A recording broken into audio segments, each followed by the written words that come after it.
Hello বন্ধুরা, আজকে তোমাদের জন্য আরেকটা নতুন রেসিপি নিয়ে আসলাম। দেখো, দিয়ে দিলাম তেলে কালো জিরা ফোড়ন। তারপর দেখো, দেখো পেঁয়াজ কাঁচা লঙ্কা কেটে নিয়েছি, ফোড়নে দিয়ে দিলাম পেঁয়াজ। এবার আলু কুচি করে নিয়েছি, এরকম একটু বড় বড় করে। তো আর দেখো, আমি করেছি আজকে টক ডাল। ঠিক আছে, নতুন রেসিপি বলতে এই যে পাট শাক দিয়ে আলু দিয়ে কী করে পাট শাকটা করতে হয় সেটা এই যে চিড়ে নিয়েছি পাতাগুলো। তো দেখতে থাকো। পেঁয়াজটা দেখো লালচে হয়ে গেছে, ওটা সবাই জানো যারা রান্না করো। এবার আমি আলুটা ওর মধ্যে দিয়ে দিলাম। বাবা বাবা বাবা ঠিক করছে গো। পরিমাণ মতো নুন দিয়ে দিলাম।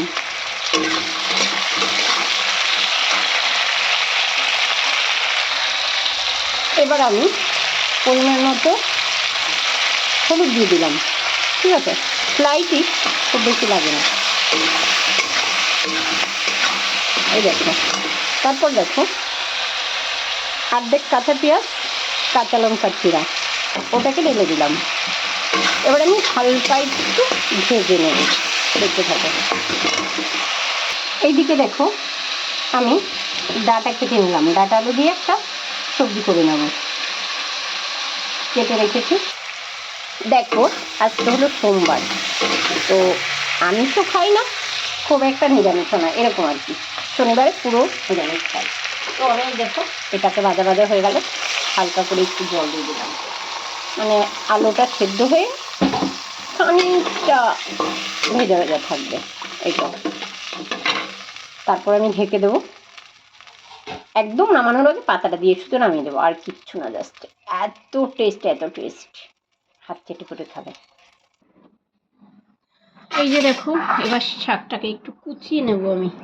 ঠিক আছে, হয় নাকি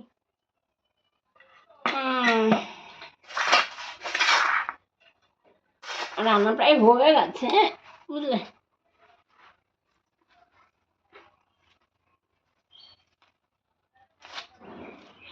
বেশি না, এই দেখো হালকা করে শাকটাকে কুচিয়ে নিচ্ছি।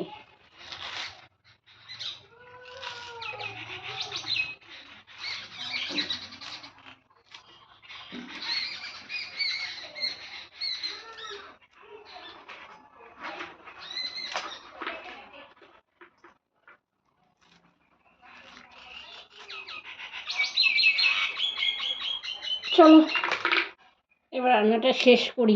কুচানো হয়ে গেল, হওয়ার পরে একটু ভেঙে টেঙে দিলাম, হয়ে গেল আমার আলু দিয়ে পাট শাক রান্না। এবার এই দেখো আমি পাতাটা দিয়ে দিলাম, আদা কুচি করে কেটে।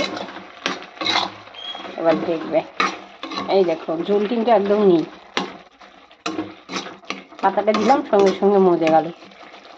এবার আমি গ্যাসটা অফ করে দেবো, মানে তুমি যত সময় দেবে তত সময়ই এটা হয়ে যায়। এটা দিয়ে জ্বালাতে নেই, ওই হয়তো তুমি একটা দুটো উচ্চন দিতে পারো। ঠিক আছে, এত সুন্দর একটা সেন্ট বেরোয় এই পাট শাকটার, হেব্বি লাগে খেতে। অ্যাকচুয়ালি পেঁয়াজ, কালো জিরা, তারপরে কাঁচা লঙ্কা, ফোড়নের একটা আলাদা সেন্ট, আবার এই পাট শাকটারও একটা সুন্দর সেন্ট। তবে কচি পাতা দিতে হবে কিন্তু। কেমন লাগলো বন্ধুরা ভিডিওটা? ভালো লাগলে লাইক কমেন্ট শেয়ার করবে। যেমন পুষ্টিকর তেমন টেস্টি, আর কিচ্ছু লাগবে না ভাত খেতে। টাটা, শুভ দুপুর সবাইকে।